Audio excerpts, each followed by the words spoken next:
Let me start by asking you this. Ricardo Anaya positions himself as a pro-business candidate. What does that mean? I mean, we know that an economy has to create jobs, well-paid jobs. For those jobs to exist, you need investment. And the majority of the investment comes from the private sector. So you have to do as a government everything that you can in order for businesses to have a soft landing in Mexico. For them, when it is a legal investment, to have it as easy as possible in order for that investment to grow and to have possibilities and to have employment. Can you give me an example of a policy you might change in order to make that happen? Yes, Ricardo Anaya is proposing to create an investment ombudsman. That is an agency who's gonna be responsible only for receiving any business that wants to invest in Mexico and do it as easy as possible for that business to conduct their investment in the country. Mexico has grown about 2 to 2.5% over the last decade, which is about what the United States has done, about what Europe has done. What can you propose to raise Mexico's growth rate if we don't see higher growth, particularly in the United States? There are some differences. Yes, over the last 3 decades, Mexico has grown only a little bit above 2%.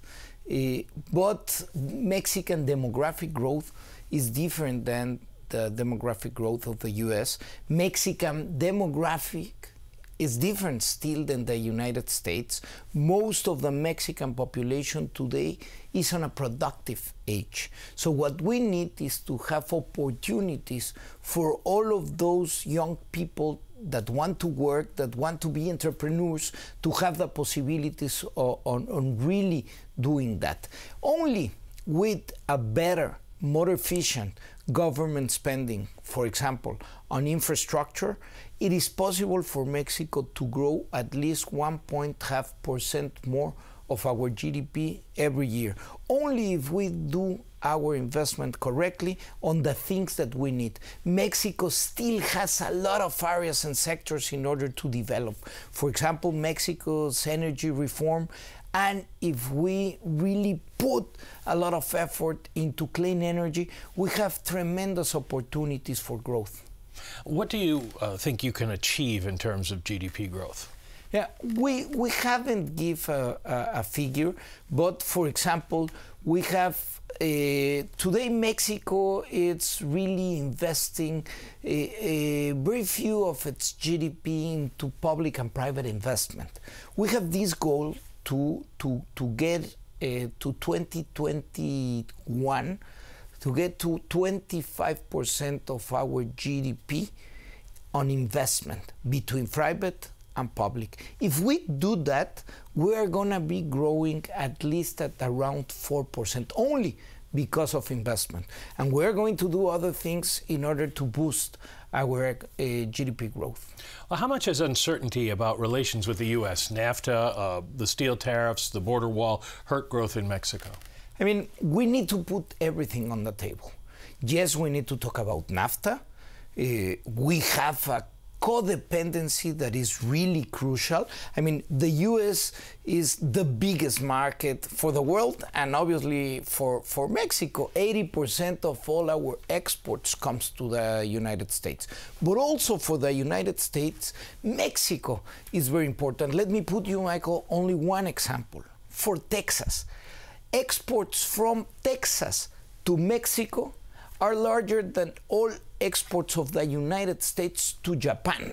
That is how we are interrelated and how we have to work together. We have to put commerce on the table, but we have to put security.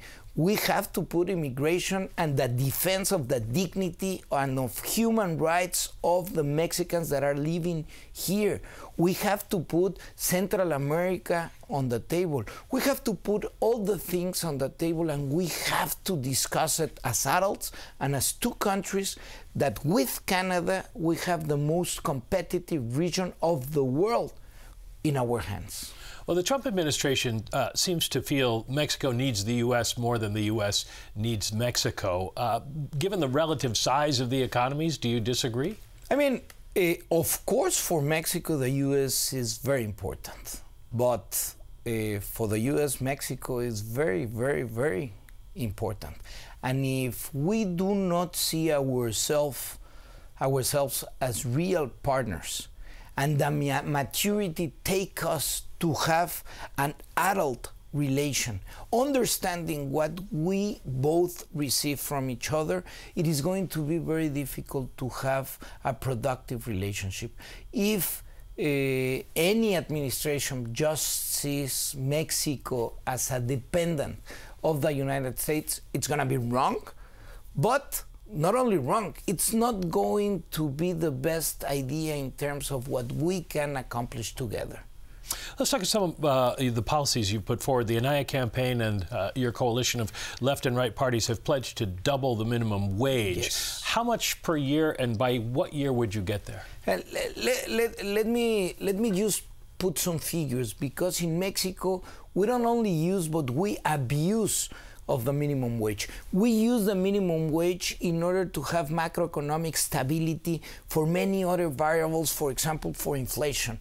The Mexican minimum wage have been lowering down since 40 years ago. Today, Mexican minimum wage is 75% less in real terms than it was at the beginning of the 80s. The Mexican minimum wage is one of the lowest minimum wages in Latin America. Today, Mexico's minimum wage is $4.50 a day, Michael, a day. That is what we are talking about. And the problem of having such a low minimum wage is that it pulls down the rest of the wages of the economy. So Ricardo Anaya is proposing on doubling the minimum wage, that is taking it to $9 a day on the year 2022. That is possible. It is going to be gradual. It is a moderate way. But the reason behind it is, if you are employed in the formal market, you shouldn't be living under the poverty line. And that is not the reality today to millions of Mexicans. Well, how much would it go up in the first year? The first year, it will just increase in $0.50. That is what we are talking about. That is going to be the 1st of December, which is the extreme poverty line. It's only the enough amount to have food for one adult and a dependent. And after that, gradually, we'll take it to the poverty line. As I was saying, today it's around $9.50 a day. Would you be willing to accept the idea of raising auto wages in particular in order to meet the proposed minimum in the new negotiated NAFTA treaty? 20 years ago, one of the main objectives of NAFTA was converging the standards and welfare of the three countries. That hasn't been really true for Mexico. Still, we have a problem with our wages. And I do believe that in that negotiation, in a serious negotiation, wages, and particularly the automotive industry wages, can be part of the discussion. Well, inflation is just starting to go down again in Mexico. But if you're raising the minimum wage, if you raise auto wages, what do you do if inflation starts to spike again? In terms of minimum wage, we have all the robust evidence that if it is done gradually, moderately, it does not impact inflation.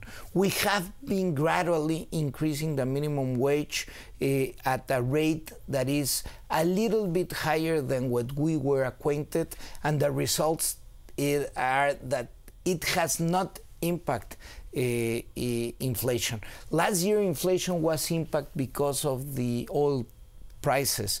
There was an adjustment on the oil prices, gasoline prices in particular, and that was the variable that affect inflation. We don't see a problem going there. You've also spoken about a universal basic income. If pilot programs succeed, by what year would you implement it fully, and how much would you provide as an average basic income per month? I mean, we are running the scenarios. In many countries, talking about basic income is an utopia. It is thinking about how to create a net for securing a minimum, a basic, as its name, a basic for all a population. It is smart, it formalizes, it gets into financial inclusion. It is a possibility to have a new social policy that gets people out of the so-called trap of poverty, and it is a way to start thinking about the new economy that we are facing. Probably we are going to have periods of jobless economy with automotive, with robotization, with artificial intelligence. As countries, we need to start thinking on how to create security networks in order to have a population going. We need to start thinking that. What do we believe that we could start with a basic income of around $75 a month, which is what a people needs in order to get only the minimum basic food. That is a possibility, and if we gradually get to universal in around 20 years, that is not only possible, not only feasible, not only ethical, right, but it's going to be the smart way to recreate cohesion communities. Well, I know you know what question is coming next. How do you pay for it? It is very interesting, but today we have important space on our budget in order to redefine our priorities and redirectionate our social policy programs. Today, Mexico has 6,500 social programs. Today, the Mexican government has a discretionary budget of around 1% of our GDP. Only with that, we can pay a basic income to the states of Chiapas, Guerrero, and Oaxaca, only with the discretionary budget. So rearranging the budget, it is a first step towards having the first years of the basic income. You're committed to continuing the privatization of the oil industry. How often would you carry out private oil auctions, and what average number per year might we be talking about? More than a number, let me tell you that Ricardo Anaya has a compromise with the energy reform. Let me tell you two things. One, we want to be more aggressive on clean energy. Already we set a higher goal that it was set with the reform. We want to get to 2024 to 40% of all our matrix, our energy matrix, into clean energy. And over there, we need a huge investment, and there are very important opportunities in solar and in eolic energy for private investors.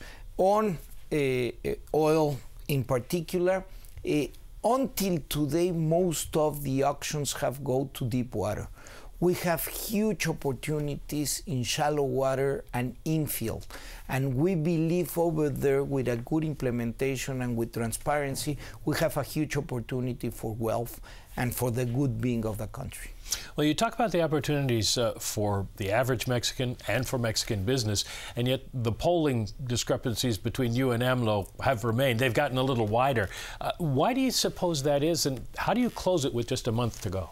Yeah, we're talking about change. Mexicans want change.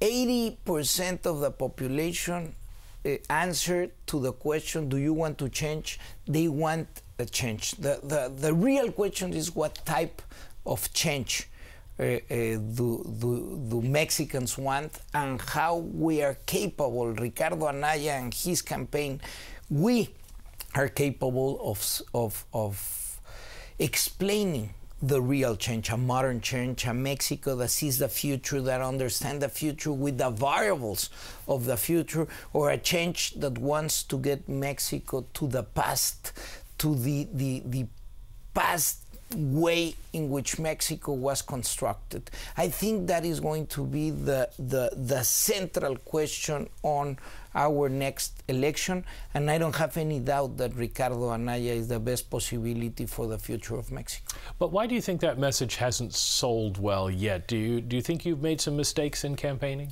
I believe it's easier to talk about a magical change than to talk about a responsible and a future change. It is more attractive to say things you cannot be able to implement, or that you are not going to have a responsible fiscal policy in order to implement it. But it is easy in a campaign. We have to be responsible, but we have to explain why we are looking to a different future than Lopez Obrador. At the end, I truly believe it's going to be an election between two options, Ricardo Anaya and Andrés Manuel López Obrador. And we're going to see how those two options are going to start converging over the next days. And we're going to have a very polarized election on July the 1st. You've put together a coalition of parties to contest this election. If Lopez Obrador wins, how do you form an opposition? We are going to win.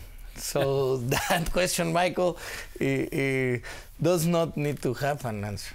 Have you talked to the PRI about any kind of working together in the future? No, we are calling for everyone that wants to vote for Ricardo Anaya is welcome, but it's not between the elites and talking about with the PRI. What people want is a change from the PRI. So if anyone who is thinking about still to vote for the PRI wants to come with us, they are more than welcome.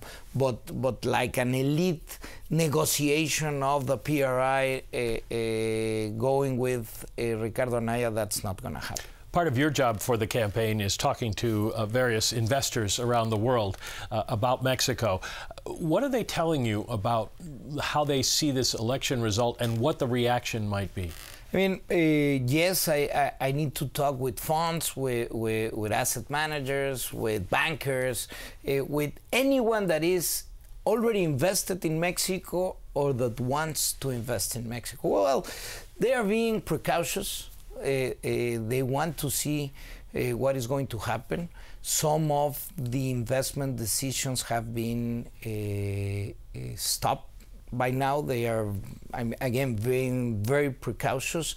They see a lot of worries on Lopez Obrador proposals.